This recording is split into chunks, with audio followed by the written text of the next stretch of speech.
গাজায় আবারও ইসরায়েলি বিমান হামলায় ৩০ জনের বেশি মানুষ নিহত, মুখ থুবড়ে পড়েছে ট্রাম্পের শান্তি পরিকল্পনা। ইরানের সাম্প্রতিক সংঘর্ষে ইন্ধন যোগানোর বিষয়ে এবার ইউরোপিয়ানদেরও দুষলেন ইরানি প্রেসিডেন্ট মাসুদ পেজেশকিয়ান। সৌদি আরবে $9 বিলিয়ন ক্ষেপণাস্ত্র বিক্রির অনুমোদন দিয়েছে পেন্টাগন। সুদানে শিশুদের উপর অবর্ণনীয় নির্যাতন, অপহরণ ও দাসত্বের শিকার শিশুদের নিয়ে রয়টার্সের প্রতিবেদন প্রকাশ। মধ্যপ্রাচ্যের রাজনৈতিক, অর্থনৈতিক সহ সবশেষ খবরাখবর আপনাদের সামনে এক নজরে তুলে ধরছি আমি তাসমিয়া টুম্পা।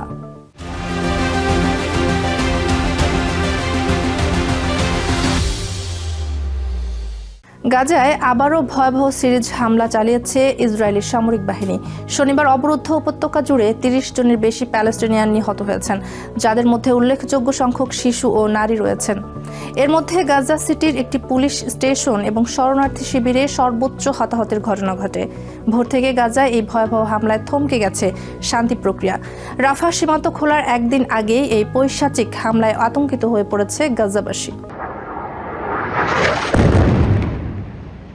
দীর্ঘ প্রতীক্ষিত যুদ্ধবিরতি এবং মানবিক সহায়তা যখন একটু একটু করে এগোচ্ছিল, ঠিক তখনই নতুন করে রক্তক্ষয়ী হামলার শিকার হয়েছে উপত্যকাটি। গাজা সিটি থেকে খান ইউনিস ও জাবালিয়া ইসরায়েলি বিমান হামলায় মুহূর্তেই প্রাণ হারিয়েছেন কয়েক ডজন মানুষ, যার মধ্যে বড় একটি অংশই শিশু। এর মধ্যে গাজা সিটির একটি পুলিশ স্টেশনে হামলাতেই প্রাণ হারিয়েছেন অন্তত 14 জন। শনিবার ভোর থেকে গাজা জুড়ে দখলদার বাহিনীর এসব হামলায় আরও অন্তত 3 ডজনের বেশি মানুষ আহত হয়েছে, যাদের অনেকের অবস্থাই আশঙ্কাজনক। ভর দুপুরে যখন রাস্তাঘাটে মানুষের ভিড়, ঠিক তখন শেখ রাদওয়ান এলাকার পুলিশ স্টেশনে এই গণহত্যা চালানো হলো। আমাদের হাতে কোনো আধুনিক সরঞ্জাম নেই, হাতুড়ি, কোদাল আর খালি হাতেই আমরা ধ্বংসস্তূপ খুঁড়ে মানুষকে উদ্ধারের চেষ্টা করছি। গত বছরের 10 অক্টোবর থেকে কার্যকর হওয়া যুদ্ধবিরতির পর এটাই একদিনের সর্বোচ্চ নিহতের ঘটনা। এদিন খান ইউনিসের বাস্তুচ্যুতদের অস্থায়ী তাঁবুতে একই পরিবারের 7 জন প্রাণ হারিয়েছেন, যাদের মধ্যে 3টি শিশুও রয়েছে। অন্যদিকে গাজা সিটির একটি অ্যাপার্টমেন্ট ভবনেও একই পরিবারের সবাই নিহত হয়েছেন। কোথায় যুদ্ধবিরতি? বাস্তবে প্রতিদিনই হামলা চলছে। আমরা নিজের চোখে শিশুদের লাশ দেখেছি। 10 জনের একটি পরিবার নিমিষেই শেষ হয়ে গেল। প্রতিদিন শুধু হত্যা আর মৃত্যু। আমরা তিলে তিলে মরছি। তার চেয়ে বরং ওরা আমাদের একবারে শেষ করে দিই। আমাদের আর কি বা করার আছে? এখন তারা সব বড় বড় বোর্ড বানাচ্ছে, শান্তির কথা বলছে। আমি তাদের বলবো, এখানে এসে শান্তি দেখে যান। তাঁবুতে থাকা এই মানুষগুলোর অবস্থা একবার এসে দেখে যান। এই হামলার একদিন পরেই ইজিপ্টের সাথে রাফা সীমান্ত খোলার কথা রয়েছে, যেটিকে দেখা হচ্ছে গাজার হাজারো মানুষের লাইফলাইন হিসেবে। আমেরিকার মধ্যস্থতায় যুদ্ধবিরতির দ্বিতীয় ধাপ শুরুর প্রাক্কালে এই রক্তপাত গাজার মানুষকে আরো আশঙ্কায় ফেলে দিয়েছে। ভয়াবহ বিস্ফোরণ আর আতঙ্ক, চারপাশে শুধু মানুষের ছিন্ন ভিন্ন দেহ। ইহুদিরা যে শান্তির কথা বলে তা কেবল কাগজেই সীমাবদ্ধ। বাস্তবে যুদ্ধ মোটেও থামেনি। কিসের শান্তি বোর্ড? এরা আবার কারা? কোনো শান্তি নেই। আমি স্তম্ভিত। সৃষ্টিকর্তার কসম, যা ঘটছে তা দেখে আমি স্তব্ধ হয়ে গেছি। এসব হামলার ঘটনাকে বর্বরচিত চুক্তি লঙ্ঘন আখ্যা দিয়ে মধ্যস্থতাকারী দেশগুলোকে চাপ দেওয়ার আহ্বান জানিয়েছে হামাস। তবে যুদ্ধবিরতির নামে এই মরণ খেলা আর কতদিন চলবে তার উত্তর নেই কারো কাছেই।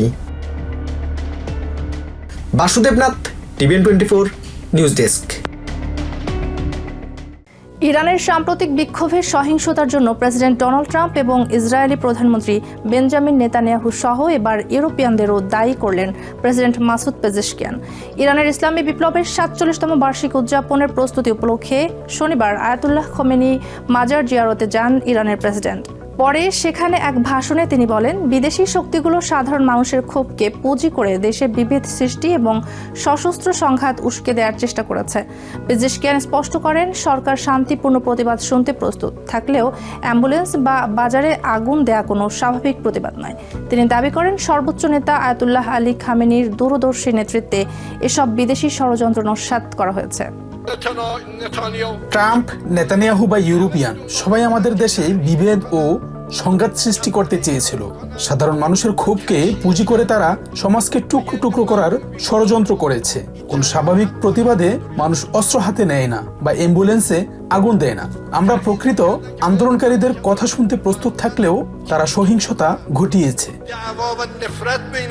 সৌদি আরবের কাছে প্রায় $9 বিলিয়ন মূল্যের প্যাট্রিয়ট ক্ষেপণাস্ত্র বিক্রির অনুমোদন দিয়েছে ওয়াশিংটন। পেন্টাগন জানিয়েছে রিয়াদের পক্ষ থেকে 730টি অত্যাধুনিক PSC-3 MAC ক্ষেপণাস্ত্র কেনার অনুরোধের পরিপ্রেক্ষিতে এ সিদ্ধান্ত নেওয়া হয়েছে। এতে প্যাট্রিয়ট ইন্টারসেপ্টর মিসাইল ও সংশ্লিষ্ট সরঞ্জাম অন্তর্ভুক্ত রয়েছে। এই চুক্তির প্রধান ঠিকাদার হিসেবে কাজ করবে লকহিড মার্টিন। পেন্টাগন এক বিবৃতিতে নিশ্চিত করেছে যে এই সমরাস্ত্র বিক্রির ফলে মধ্যপ্রাচ্যের সামরিক ভারসাম্য নষ্ট হবে না এবং আমেরিকার নিজস্ব প্রতিরক্ষা প্রস্তুতিতেও কোনো নেতিবাচক প্রভাব পড়বে না। মূলত সৌদি আরবের আকাশ প্রতিরক্ষা ব্যবস্থাকে আরও শক্তিশালী করতেই এই দীর্ঘমেয়াদী সামরিক সহায়তা দিচ্ছে ওয়াশিংটন। সম্প্রতি ওয়াশিংটন সফরে প্রেসিডেন্ট ট্রাম্পের সাথে বড় সামরিক চুক্তি করেন সৌদি যুবরাজ বিন সালমান। সুদানের সশস্ত্র বিদ্রোহী বাহিনী RSF-এর বিরুদ্ধে এবার শিশু নির্যাতনের ভয়াবহ অভিযোগ সামনে এসেছে।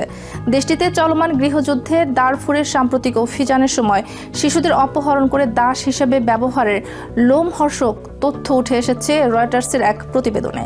উত্তর দারফুরের এলফাশর শহর দখলের সময় অন্তত 56 শিশুকে অপহরণ করেছে RSF যোদ্ধারা। অনেক ক্ষেত্রে বাবা মাকে চোখের সামনে গুলি করে হত্যা করে শিশুদের তুলে নিয়ে যাওয়া হয়েছে।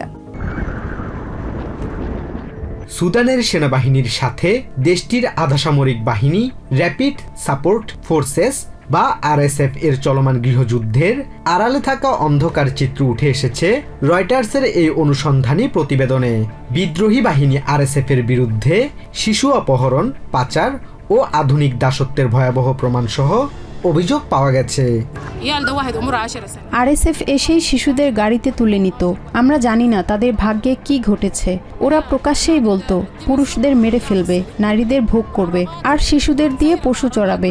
আমরা মেয়েদের বোরকার নিচে লুকিয়ে রাখতাম যাতে বাচ্চারা ধর্ষণের শিকার না হয়। এটি কোনো বিচ্ছিন্ন ঘটনা নয়। 26 জন প্রত্যক্ষদর্শীর বর্ণনায় অন্তত 56টি শিশু অপহরণের তথ্য পাওয়া গেছে, যাদের বয়স মাত্র 2 মাস থেকে 17 বছরের মধ্যে। গৃহযুদ্ধের ময়দানে তারা কেবল শহর দখল করছে না, বরং কেড়ে নিচ্ছে শিশুদের শৈশব ও ভবিষ্যৎ। আমরা এলফাশর থেকে জমজমে যাচ্ছিলাম। পথে RSF আমাদের আটকায়। তারা আমাদের সব মালপত্র লুট করে এবং আমার 2 ছোট ভাইকে অপহরণ করে নিয়ে যায়। আমার আরেক ভাই গুলিতে আহত হয়ে চিকিৎসাধীন। ওরা আমার ভাইকে কোথায় নিয়ে গেল আমরা তা আজও জানতে পারিনি। শুধুমাত্র দাসত্বের জন্য শিশু অপহরণ নয়, RSF এর অভিযানে ধর্ষণও ছিল নিত্যনৈমিত্তিক ঘটনা। তরুণী বা বয়স্ক নারীরা নিজেদের কন্যা শিশুদের লুকিয়ে রাখতেন, যাতে মেয়ে শিশুরা RSF এর হাত থেকে রেহাই পায়। আমি দেখেছি 10 থেকে 13 বছর বয়সী 4 শিশুকে RSF সদস্যরা গাড়িতে করে এসে তুলে নিয়ে যায়। তাদের সাথে ছিল লুট করা গবাদি পশু। তারা ওই শিশুদের নিয়ে গেছে কেবল পশু চড়ানোর জন্য। গুরুতর এই অভিযোগ নিয়ে RSF এর সাথে যোগাযোগ করা হলেও তারা কোনো মন্তব্য করেনি, যদিও এর আগে তারা সাধারণ মানুষকে লক্ষ্যবস্তু করার বিষয়টি অস্বীকার করেছিল। তবে সুদানের সেনাবাহিনী বলছে এই আচরণ অতীতের জানজিওয়াত মিলিশিয়াদের কথা মনে করিয়ে দেয়, যাদের উত্তরসূরি আজকের RSF। ইউনিসেফের কর্মকর্তারাও এই তথ্যকে শিশুদের বিরুদ্ধে গুরুতর মানবাধিকার লঙ্ঘনের একটি অংশ হিসেবে দেখছেন। শিশুদের এভাবে অপহরণ ও দাস হিসেবে ব্যবহার করা কেবল যুদ্ধাপরাধ নয়, বরং মানবতা বিরোধী অপরাধ। Basudebnath, TVN 24 news desk. এক নজরে প্রতিদিন মধ্যপ্রাচ্যের খবর জানতে চোখ রাখুন TVN 24 নিউজ নেটওয়ার্কের ইউটিউব ও ফেসবুক পেজে।